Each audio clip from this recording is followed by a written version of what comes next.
MX dubstep later.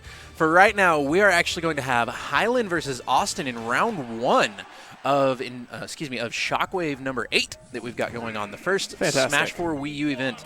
And they are off. And Awestin rocking the fat mango tag. Somebody told him at Low Tier City 2 that he looked like a fat mango.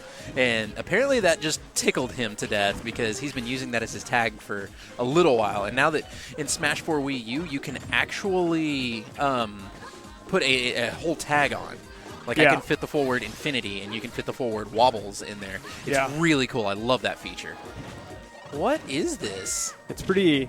Oh my gosh, this game is so colorful. What is he healing from? He's healing from the explosion aura of the bombs. Oh, wow. Because since the bomb itself counts as like an active item and not an energy thing until it explodes, but the bomb aura itself counts as an energy thing, okay, then it allows him to heal off of the aura. Oh, that's cute. Yeah. I feel like one of my problems with Ness in this game is that his gameplay is extremely linear in it. He mostly...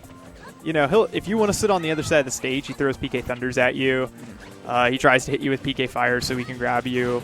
Like, then he's got... whoa, great down here. I'm actually not 100% sure. Now that they have DI in it, and I haven't actually played it without vectoring. Right. I don't know if a lot of characters can do things like, say, get out a down throw fair from Ness. Because that's his main thing to do. Right.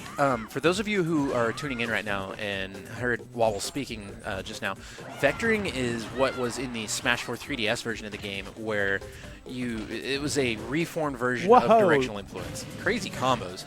But with the most recent patch, 1.04, almost catches him with the PK Thunder 2. That would have probably... He was looping it around to connect with himself from underneath the platform so that he could get the KO. And it would have been a KO because Rage in this game is so strong. Yes. It is actually a huge factor of getting kills. You are way better at getting KOs at like 100% than you are at, well, 10. Which is kind of lame. Can be really annoying. Like, maybe I should just get hit so that I'll be able to win. But, whatever. Wow. If you're outplaying them the entire time, then not really anything to complain about. That heals him for so much. Yeah. That heals him for like 15, dude. Something Awestin, I don't think he's fully familiar with just how good Ness's bat is. Oh. Awkward. Whoops. I think he thought that it was going to spike him down. Yeah, and then he would get a bounce. Yes. Like he would have in Brawl, for instance. That doesn't actually happen in this game, though. He just zips down by. One of the things that I've noticed about Awestin is he doesn't seem as familiar with the character as he does in other iterations of Smash Brothers, such as in Project M. Yeah. Awestin is a big-time Mother fanboy. And so he will pick Ness. He's a mama's boy. Yes. He will pick Ness in any iteration where Ness is available. Great tech on the corner. Tries to go for a charged up smash. That's not really going to do much. But I mean, he's calling the jump from the edge. You can act really quickly from the edge if you do a ledge jump. Yes. But on the other hand, you're also vulnerable pretty quickly. So a lot of characters up smashing at the edge is pretty potent. And then the basic mix-up is if they drop off the edge. Oh, yeah, that'll do it. Super back throw's absurd. Back throw. Yes, that move will seal stocks in a hurry. So we see especially Awestin, at the edge. Right. Especially with Rage. Especially on light characters.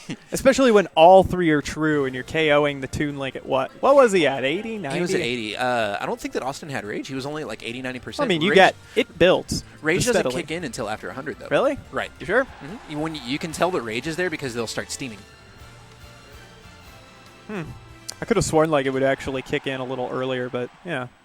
Maybe I'm a kooky man. It kicks in earlier on Lucario because Lucario builds up slowly like that.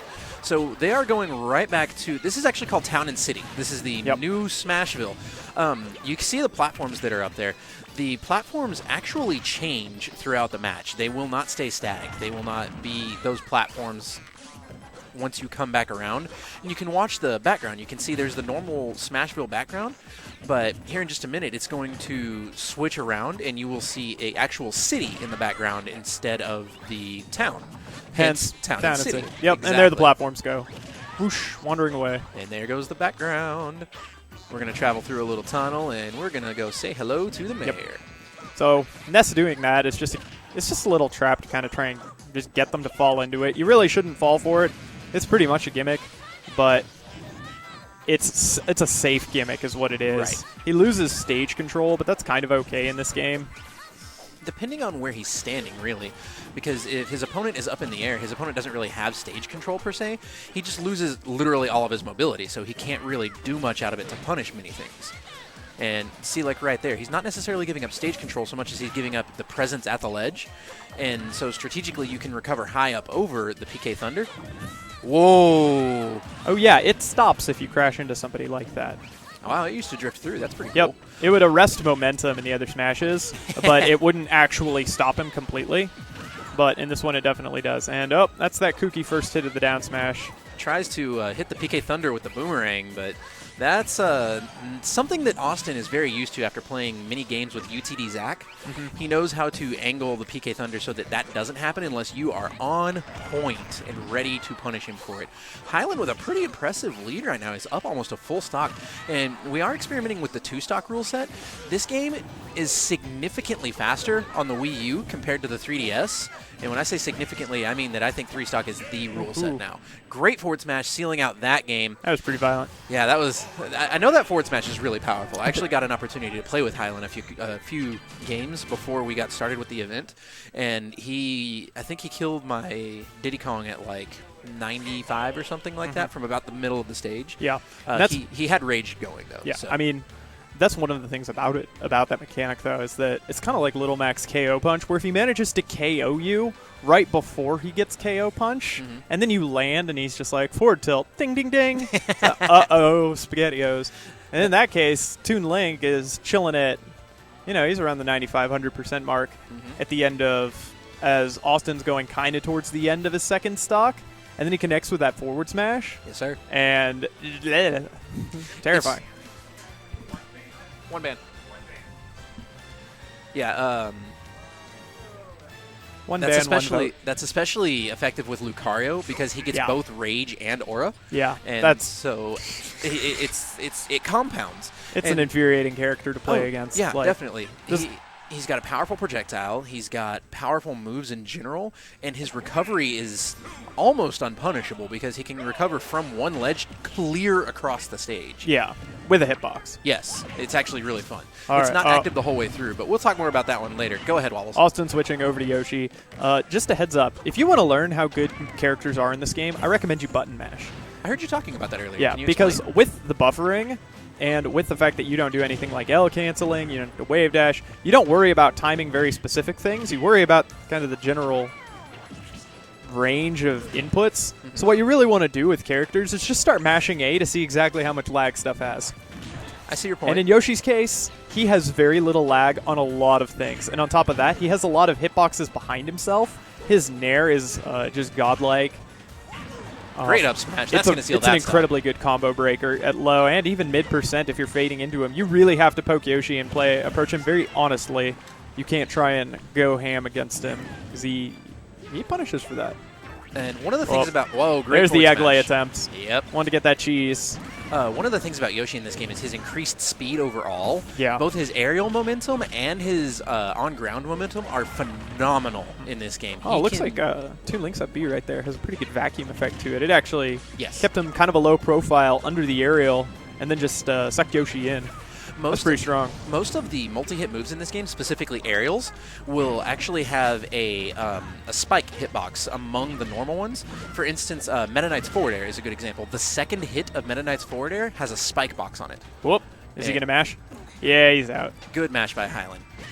And so it may very well have the same properties to it, meaning that if you get caught at the very end by a certain hitbox and you're at the ledge, it could put you into the ground and or potentially spike you off the stage. Hylen with an impressive comeback in this game. He now has the lead by about 40%. Yep. He is one solid smash attack away from victory. Is that going to do it? Not quite. The move got stale because he clipped him with the backside of it, the weak hit just a moment ago, and so he wasn't able to convert that into a stock. Austin's got a lot of work cut out for him, but he can definitely seal the deal. Rage not quite powerful enough. And, yep, there's that. That does it. Austin taking it 2-1 over Hylen after a bit of a rocky start in Game 1. Manages to take it after Hylen dive kicks off stage, and then game number 2, Hylen said, no, I got this. Yeah, and then forcing that air dodge out on that last exchange was super strong because Toon Link doesn't have something like down and in front of him. Right. His Nair is kind of more of a little horizontal forehead level approach. So rising, he just doesn't have anything to really connect him with. So it looks. Oh, I think I got called. I believe so. Let me double check. Awestin. Hey, Typo, local. Actually, I'll go ahead and play. You got it? Okay.